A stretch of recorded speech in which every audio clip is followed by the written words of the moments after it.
अध्याय 19. श्री गणेशाय नमः. एकाग्र चित्ते करिता श्रवण तेने होय दिव्य ज्ञान.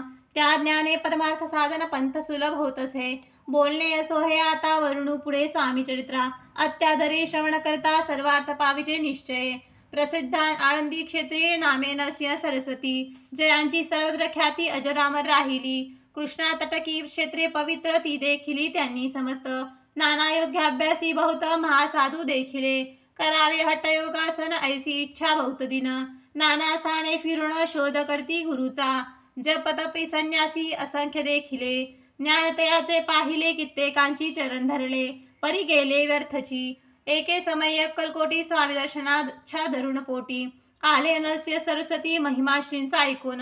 सन्मुख पाहुनी तयाला आज्ञाचक्र भेदकाला. एक श्लोक सत्वरी म्हटला श्रवणी पडला तयांच्या.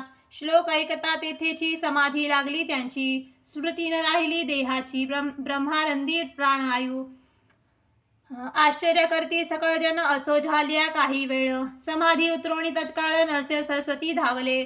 स्वामी पदाभुजावरी मस्तक ठेवले झडकरी. सदद्दित झाले अंतरी हर्षपोटी न समावे. उठोनिया करती स्तुती धन्य धन्य है येती मूर्ती.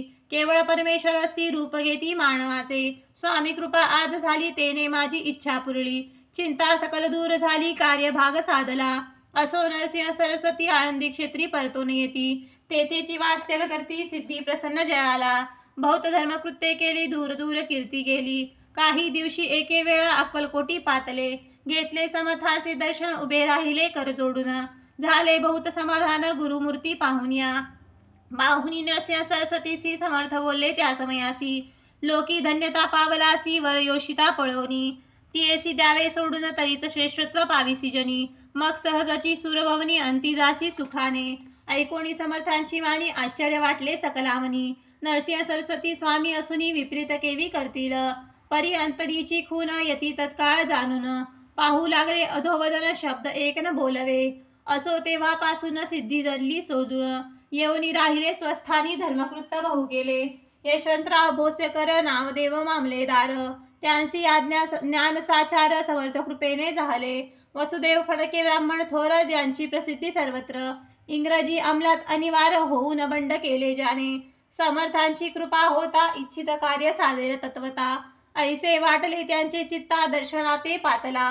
स्वकार्य चिंतोनी अंतरी खडग दिदले श्रींच्या करी. म्हणे मजरी कृपा जरी तरी खडग हाती देतील. जाऊनी बैसला दूर श्रींनी अंतरी जाणले. त्यांचे पाहुणी कर्म घोर राजद्रोह मानसी. लगबगे उठली स्वारी सत्वल आली बाहेरी. तरवडाचे झाडावरी तलवार दिली टाकोनी. कार्य आपण योजले ते शेवटास न जाय भले. ऐसे समर्थ दर्शविले म्हणून दिले खडग करी. परी तो अभिमानी पुरुष खडग घेऊन तैसाच. आला परस्वस्थानस झेंडा उभारला बंडाचा. त्यात त्यासी यश न आले सर्व हेतू निष्फळ झाले. शेवटी परिपत्य भोगिले कष्ट गेले व्यर्थची. असो स्वामींचे भक्त तात्या भोसले विख्यात. राहती अक्कलकोटात राजश्री तरदार.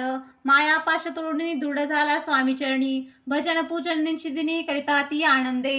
अकस्मात एके दिवशी भयभीत झाले मानसी. यमदूत दिसती दृष्टीसी मृत्यू समय पातला. पाहुनिया विपरीत परी श्रीचरण धरले झडकरी. उभा राहिला काळाधुरी नवल परी जाहले. दीनवदन होऊनी दृढ घातली मिठी चरणी. तात्या करीती विनविनी मरण माझे चुकवावे. ते पाहुणी श्री समर्थ कृत्यांतासी काय सांगत. हा असे माझा भक्त आयुष्याचे न सरले. पहिलं तो वृषभ दिसत त्याचे आज असे अंत. त्यासी न्यावे त्वात्वरित स्पर्श याते करू नको. ऐसे समर्थ बोलले तोच नवल वर्तले. तात्काळ वृषभाचे प्राण गेले धरणी पडले कलेवर. जन पाहुणी आश्चर्य करती धन्यता थोर वर्णिताती. बैला प्रति दिली मुक्ती मरण चुकले तात्याचे. ऐशालीला असंख्य वर्णू जाता वाढेल ग्रंथ. हे स्वामी चरित्र सारामृत चरित्र सार मात्र येथे.